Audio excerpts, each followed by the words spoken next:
آج ہم ایک بہت ہی مشہور حکایت کا جائزہ لے رہے ہیں۔ یہ سلطان محمود غزنوی سے منسوب ہے۔ جی، اور اس پر ہمارے پاس دو طرح کے ذرائع ہیں۔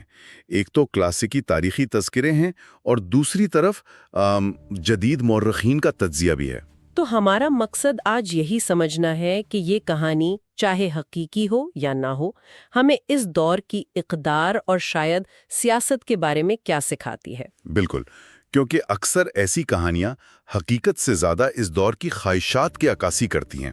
مطلب لوگ اپنے رہنماؤں کو کیسا دیکھنا چاہتے تھے۔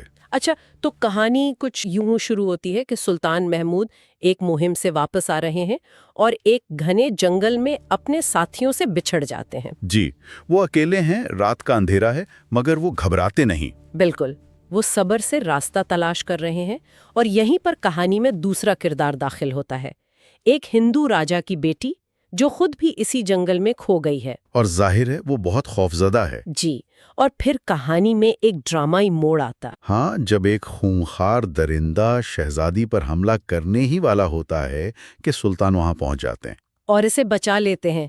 یہ ایک بہت طاقتور منظر ہے، لیکن یہاں ایک سوال اٹھتا ہے، کیا یہ صرف کردار کی سچائی تھی یا ایک شریوڈ حکمران کا سوچا سمجھا سیاسی قدم تھا؟ بہت دلچسپ نکتہ ہے، کیونکہ اس ایک عمل کے اب دیکھیں تو بہت دور رس سیاسی نتائج ہو سکتے تھے۔ اچھا، یعنی یہ صرف ایک انسان کو بچانے کا معاملہ نہیں تھا؟ شاید نہیں۔ تو پھر جو رات کو ہوا اسے کیسے دیکھتے ہیں، جب سلطان نے اپنی گرم چادر اس لڑکی کو دے دی اور خود سردی میں پہرا دیتے رہے؟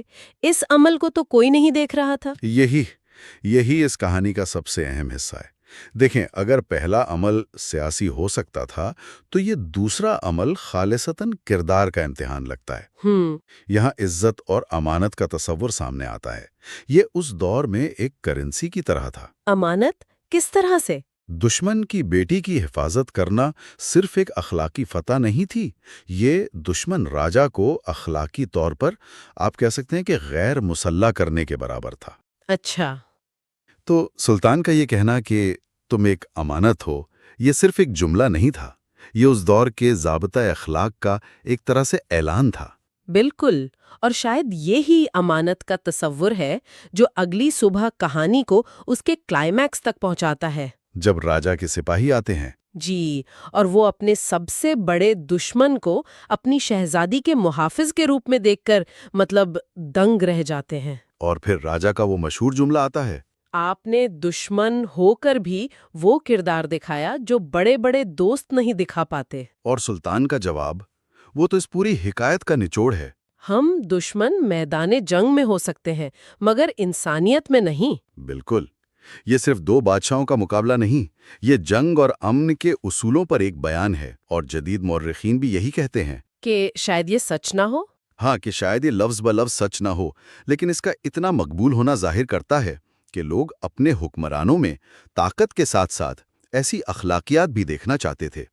یہ ایک آئیڈیل تھا، ایک معیار تھا جو اس کہانی کے ذریعے قائم کیا گیا۔ تو اس سب کا مطلب یہ ہوا کہ یہ کہانی صرف ایک اچھے بادشاہ کی نہیں ہے، یہ اس بارے میں ہے کہ طاقتور لوگوں کے بارے میں کہانیاں کیوں بنتی ہیں اور وہ ہمیں کیا سکھاتی ہیں۔ صحیح۔ یعنی سبق یہ نہیں کہ سلطان عظیم تھے، بلکہ یہ کہ عظمت کا تصور اس دور میں طاقت، رحم اور اصولوں کا ایک بہت پیچیدہ امتزاج تھا۔ بالکل، اور یہ ہمیں آج کے لیے ایک اہم سوال پر چھوڑ جاتا ہے۔ وہ کیا؟ جب ہم تاریخی شخصیات کو دیکھتے ہیں تو کیا ہم ان کے اصل اعمال کا تجزیہ کر رہے ہوتے ہیں یا ان کہانیوں کا جو ان کے بارے میں وقت نے بنائی ہیں؟ اور ہمارے لیے زیادہ اہم کیا ہے، تاریخی حقیقت یا وہ اخلاقی سبق جو ان کہانیوں میں چھپا ہے؟